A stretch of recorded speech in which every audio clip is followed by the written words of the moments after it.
Hello friends, तो आज हम लोग पढ़ने जा रहे हैं रचना शरीर। रचना शरीर में एक टॉपिक है परिभाषा शरीर। आज परिभाषा शरीर का हम लोग परिभाषा शरीर का वर्णन करेंगे, इसके बारे में पढ़ेंगे। परिभाषा शरीर जो है वो पूरे 4 मार्क्स का आता है। जनरली इसे लॉन्ग क्वेश्चन तो नहीं आते हैं, पर शॉर्ट्स क्वेश्चन और 1 वर्ड आते हैं, MCQ में आ सकता है। तो परिभाषा शरीर चलिए स्टार्ट करते हैं। तो इसमें क्या है, इसमें हम लोग 8 टॉपिक का यहाँ वर्णन किया गया है। इसमें क्या क्या पढ़ना है, जो 8 टॉपिक दिए गए हैं: कूर्च, कंडरा, जाल, अस्थि संघात, सीमंत, रज्जु, सेवनी और बहुमुखी। इनका इसमें क्या स्थान है और कितना संख्या है और कहाँ पे इनका कितना संख्या, वही इसमें परिभाषा शरीर में पढ़ना है। 1 वर्ड में इसमें ऐसे क्वेश्चन आते हैं। लॉन्ग क्वेश्चन तो नहीं आते, बट शॉर्ट्स आते हैं। इसके शॉर्ट्स क्वेश्चन करने के लिए बहुत ही इम्पॉर्टेंट है। तो सबसे पहला हम लोग पढ़ने जा रहे हैं कूर्च। कूर्च क्या होता है? कूर्च जो है पेशी, स्नायु, धमनी और शिरा के सन्निपात को कूर्च कहते हैं। कूर्च की संख्या कितने होते हैं? कूर्च की संख्या पूरे 6 होते हैं। इसका कहाँ कहाँ स्थान होता है कूर्च का? तो हाथ, पाद, मेढ्र और ग्रीवा। मेढ्र यानी पेनिस, और हाथ में 2, पैर में 2, मेढ्र में 1 और ग्रीवा में 1। तो पूरे कूर्च की संख्या हो गए 6। दूसरा नंबर पे आता है कंडरा। कंडरा क्या है?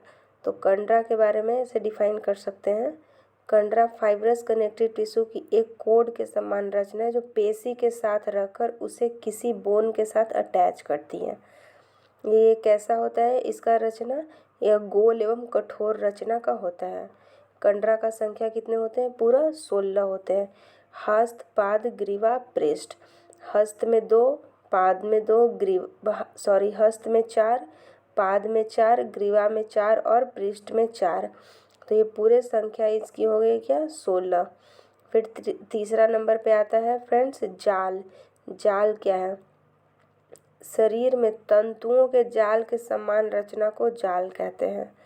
जो तंतु होता है उसका जाल होता है, उसके समान ही रचना होता है, उसी को जाल कहते हैं। जाल का संख्या कितना होता है? 16। तो कहाँ कहाँ इसका स्थान है? जाल का स्थान है गुल्फ और मणिबंध।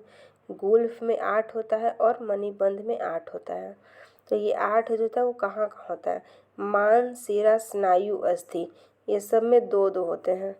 फिर तीसरा नंबर पे आ जाता है अस्थि संघात। अस्थि संघात क्या है? 2 या 2 से अधिक अस्थियों के संघात को अस्थि संघात बोलते हैं। मतलब 2 या 2 से अधिक अस्थि, बोन्स जहाँ पे अटैच्ड होते हैं उन्हीं को बोलते हैं अस्थि संघात। इसकी संख्या कितनी होती है? 14। 14 कहाँ कहाँ पे इसका स्थान है? गुल्फ में 2, जानु में 2, वंक्षन में 2, मणिबंध में 2, कुरपर में 2, कक्षा में 2, त्रिक यानी सैक्रम, इसमें 1 होते हैं और सिर में 1 होते हैं। अब 5वां नंबर आ जाता है सीमंत। सीमंत क्या है? एजेज अर्थात एंड पॉइंट जहाँ मिलता है उसे सीमंत कहते हैं। अस्थि संघात में होता था कि बोन्स का अटैचमेंट होता था, लेकिन सीमंत में क्या होता है? बोन्स, मसल्स, कुछ भी जो है जिसका जहाँ पे अटैचमेंट, लास्ट एंडिंग पॉइंट जो होता है उसका एज जहाँ पे मिलता है, एजेज जो होता है वो जहाँ मिलता है उसी को बोलते हैं सीमंत। इसका संख्या होता है 14। ये सेम है संघात का है। संघात में जहाँ इसका स्थान है और जितनी संख्या है जिस स्थान पे, सीमंत में भी सेम वही है। गुल्फ, जानु, वंक्षन, मणिबंध, कुरपर, कक्षा, त्रिक और शेर। तो जो अस्थि संघात में है सेम वही सीमंत में है। फिर आ जाता है 6ठा नंबर में आता है रज्जु। रज्जु क्या है? तो रज्जु की संख्या 4 होती है। ये पृष्ठवश के दोनों ओर पाया जाता है। 2 आंतरिक होता है और 2 बाह्य होता है। ठीक है। और फिर आ जाता है आपका 7वां नंबर बहुमुखी।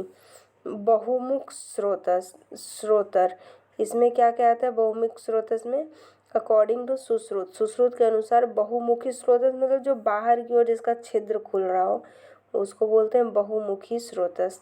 तो अकॉर्डिंग टू सुश्रुत, सुश्रुत ने बताया कि पुरुष में बहुमुखी स्रोतस 9 होते हैं और स्त्री में बहुमुखी स्रोतस 12 होते हैं। तो पुरुष में कहाँ कहाँ बताया गया है उसको हम लोग देख लेते हैं।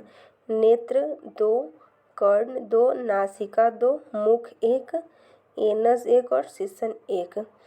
ये हो गया पुरुष में। और स्त्री में भी सेम यही है, और इसमें 3 ज़्यादा होते हैं, क्योंकि और ये 3 ज़्यादा कहाँ कहाँ होते हैं, रज्जु व स्रोतस, जो आर्तव जहाँ से निकलता है वो हो गया 1, और स्तन्यवाह हो गया 2, तो 3 इसमें एक्स्ट्रा हो गया। स्त्री में 12, नेत्र 2, कर्ण 2, नासिका 2, मुख 1, एनस 1, सिसन 1, रज्जुवाह 1 और स्तन्यवाह 2, तो हो गए पूरे। स्त्री में 12 और पुरुष में 9। अकॉर्डिंग टू सुश्रुत ये चीज़ याद करना है। और बुक में दिया है कि श्रृंगधर के अकॉर्डिंग और वाग्वट के अकॉर्डिंग 10 होते हैं। अब आते हैं लास्ट, सीवनी। सीवनी क्या होता है, स्यूचर लाइक स्ट्रक्चर होता है। जो स्यूचर जो होते हैं, जहाँ पे 2 बोन एक दूसरे में अटैच्ड होकर जुड़ते हैं, जो यहाँ अस्कल में स्यूचर सबसे ज़्यादा पाया जाता है, तो वो ये स्यूचर्स के जैसा ही सीवनी होता है। ऐसे याद कीजिए तो फटाक से याद हो जाएगा। सीवनी का संख्या कितना है, 7, और स्यूचर लाइक स्ट्रक्चर होता है, तो इसका संख्या सीवनी का कितना होता है, 7।